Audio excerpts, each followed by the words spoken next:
some of those businesses, those cartels are run better than any business in America. They say they're run incredibly, not just here, they all over the world. They're run like a major business, but in many cases better. And I said, we got it 18% down. Well, 18% is incredible. It's like a record. But when you think of it, it's not very much. And the way you get it down, if you want to get it down to close to 100%, is with the death penalty. But I think maybe America is not ready for that. China has a death penalty. Singapore has a death penalty. Various places have the death penalty. Wherever you have the death penalty, you don't have drugs. But I just don't know if this country is ready for it. So I tell people, and it's always an option, but I don't know. I just don't know if you're ready for it, and that's okay. It's nothing you can do. But what we're going to do is we're doing this campaign, and I think we can get it down 50% with this campaign, because when people see all the horrible things that these drugs do to you, we're especially focused on fentanyl. When they see all of the horrible things that happen when you take drugs, how you look, you lose your look. Everyone's vain. They don't want to lose their look. The look is so important. And I think when they see these things, they may say, you know what, I'm going to take a pass. But there is big danger. Pam and I were talking about it before. A lot of people are taking fentanyl and not even knowing. They think they're doing something else, or maybe taking another drug, but at a much lower level. And they die. You can put on the pin, think of this, the head of a pin, fentanyl, and it's too much, and it will kill the strongest person in the room. And it's amazing. But we're going to do this campaign. It's going to be launched fairly soon, Susie. And I think it's going to have a big impact. I think if we got it down by another 30, 35 points, and I really believe we can, I think that's an incredible idea. So I thank the president of Mexico, actually. It was a call on tariffs, and we talked about drugs. And she gave me an idea that I think will be very successful, and based on what I saw, it's going to be amazing. Under our leadership, this department is once again laser focused on protecting the American people. We're defending our borders, our streets, our children, and our good, really God-given, this is God-given rights and liberties once and for all. We're going to defend our country, and we're going to defend our rights.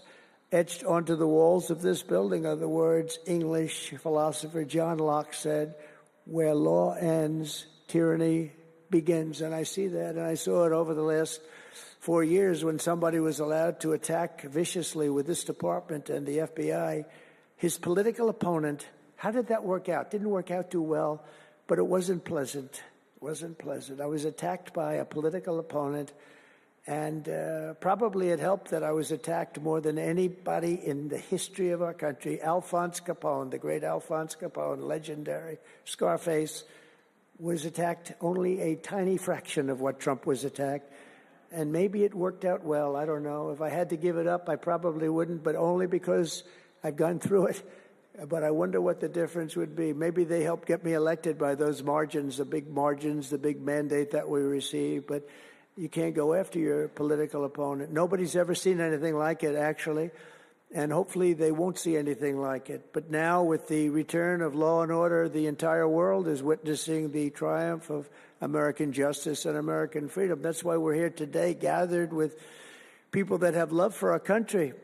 In the coming years, we will revive the storied legacy of this department. It's happening right now. You can feel it. And rekindle the spirit of the great lawmen and legal lions of the past, Americans like Wyatt Earp, Elliot Ness, Frank Hammer, Rudy Giuliani. Rudy Giuliani had to suffer greatly.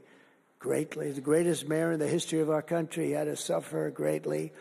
Ed Meese, Antonin Scalia, Robert Jackson, and Robert F. Kennedy. We will rebuild pride in our institutions. We will restore the prestige of this great department, and we will bring back faith in our justice system for the citizens of every race, religion, color, and creed. And I want to just tell you that this has been a great honor. I was asked to do it, and I said, is it appropriate that I do it? And then I realized it's not only appropriate, I think it's really important. And I may never do it again. I may never have another chance to do it again, because this is something that I'm leaving to the greatest people I know, the best people, the smartest people, the toughest people I know. And they're going to do an incredible job. And it's an honor for me to have won this election so that I can appoint these people to do their job, and they're going to do it like you have never seen. So I just want to wish all of you good luck. It's going to be an interesting journey. Not going to be easy, but you're going to win. You're going to win, win, win, and fight, fight, fight. And it's going to end up being a tremendous result for this country. So thank you all very much. God bless America. God bless you all. Thank you.